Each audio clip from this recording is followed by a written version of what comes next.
Hello বন্ধুরা, আপনি কি জানেন এমন একটি গ্রামের কথা যে গ্রামের মাটির তলায় মজুত করা আছে হাজার হাজার টন বিস্ফোরক আর গোলাবারুদ। যে কোনো সময় গ্রামটি ধ্বংস হয়ে যেতে পারে। সেটা জানা সত্ত্বেও গ্রামবাসীরা কেন গ্রাম ছাড়তে চায় না? চলুন সেই গ্রামের রহস্য উন্মোচন করি। এ যেন এক আজব গ্রাম, সুইজারল্যান্ডের কিন্ডের উপত্যকা। মনোরম প্রাকৃতিক সৌন্দর্যে ভরপুর। মাত্র 170টি পরিবারের বাস এই পাহাড়ি গ্রামে। প্রতিটি বাড়ি একই আদলে তৈরি। একতলায় গবাদি পশুর ঘর আর দুতলায় নিজেদের টাকার জায়গা। আলপস পর্বতমালার পাদদেশে প্রায় সব গ্রামেই এই কায়দায় গড়ে উঠেছে ঘরবাড়ি। এই গ্রামের প্রতিটি ঘরে, প্রতিটি মানুষের কপালে সারাক্ষণই দুশ্চিন্তার বাজ। প্রতি মুহূর্তে মৃত্যুর হাতছানিকে সঙ্গে করে বাস তাদের। 74 বছর আগে ঘটে যাওয়া ভয়ঙ্কর ইতিহাস আজও পিছু ছাড়েনি গ্রামবাসীদের। দ্বিতীয় বিশ্বযুদ্ধের সময় সেনাদের অস্ত্র ভাণ্ডার ছিল এই পাহাড়ি গ্রাম। মাটির তলায় গোপনে তারা এই অস্ত্র ভাণ্ডার পরিচালনা করত। তাতে মজুদ ছিল প্রচুর পরিমাণে বিস্ফোরক। 1939 থেকে 1945 সাল পর্যন্ত দ্বিতীয় বিশ্বযুদ্ধ চলে। গোলাবারুদের রমরমা দেখেই দিন কাটিয়েছেন এই এলাকার বাসিন্দারা। 1945 সালের যুদ্ধের সমাপ্তি ঘোষণা হলে বাসিন্দারা ভেবেছিলেন আর কোনো বিস্ফোরক বা গোলাগুলির সম্মুখীন হতে হবে না তাদের।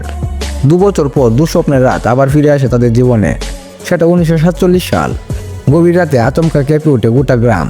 গ্রামবাসীরা মনে করেছিলেন ভূমিকম্প হয়েছে, কিন্তু বাইরে বেরিয়ে যে দৃশ্য তারা দেখেছিলেন তা আজ চোখের সামনে বিভীষিকা তৈরি করে। চারদিক দাউ দাউ করে জ্বলছিল। প্রাণে বাঁচার মরিয়া চেষ্টায় হুড়োহুড়ি পড়ে গিয়েছিল বাসিন্দাদের মধ্যে। এক রাতের মধ্যে পুরো গ্রাম পুড়ে ছাই হয়ে গিয়েছিল। প্রচুর মানুষ মারা গিয়েছিল। জখমের সংখ্যাও ছিল অসংখ্য। এই গ্রামের এমন কোনো ঘর অবশিষ্ট ছিল না যা আগুনের গ্রাস থেকে রক্ষা পেয়েছিল। পরে জানা যায় অস্ত্র ভাণ্ডারে মজুদ বিস্ফোরকে বিস্ফোরণে হয়। রাতারাতি গোটা গ্রাম প্রায় জনশূন্য হয়ে গিয়েছিল। সরকারি হিসাব অনুযায়ী 7,000 টন বিস্ফোরকে বিস্ফোরণ করেছিল সেদিন। এর পরের বছর 1948 সালে সুইস সরকার এই গ্রামকে নিরাপদ ঘোষণা করে এবং আবার বসতি গড়ে তোলার সবুজ সংকেত দেয়। একে একে বাসিন্দারা গ্রামে ফিরে আসেন, আবার নতুন করে বাড়ি বানিয়ে নেন ওই গ্রামে। আর কোনো বিপদ আসবে না এ বিষয়ে তারা নিশ্চিত ছিলেন। সরকারের থেকেও তেমনই আশ্বাস মিলছিল। তাই অনেকেই সঞ্চয়ের অনেকটা খরচ করে স্বপ্নের বাড়ি বানিয়েছিলেন। কিন্তু 2018 সালে সুইজারল্যান্ডের সরকার এই গ্রামে আবার প্রচুর পরিমাণ বিস্ফোরকের হদিস পায়। এখনও 3,500 টন বিস্ফোরক রয়েছে গোপন অস্ত্র ভাণ্ডারে, এমনই জানিয়েছেন সুইস সরকার। গ্রাম খালি করে বিস্ফোরক অন্য জায়গায় সরিয়ে নেওয়ার কাজ শুরু করার কথাও ওই সময়ে ঘোষণা করে দেয় সরকার। তা না করলে যে কোনো দিন আবার আরেক ভয়াবহ বিস্ফোরণে কেঁপে উঠতে পারে গোটা গ্রাম।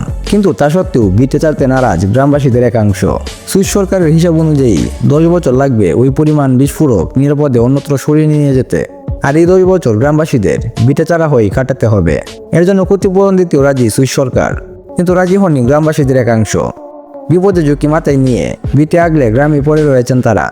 বন্ধুরা, এই গ্রামে আপনি থাকলে কি করতেন? কমেন্টে আপনার মতামত জানান। এরকম তথ্যপূর্ণ ভিডিও রেগুলার পেতে সাবস্ক্রাইব করুন আমাদের চ্যানেল, কারণ এই চ্যানেলে আপনারা পাবেন রহস্য, রোমাঞ্চ আর ইন্টারেস্টিং সব ভিডিও। দেখা হচ্ছে পরবর্তী ভিডিওতে নতুন কোনো রহস্যের সাথে। ধন্যবাদ।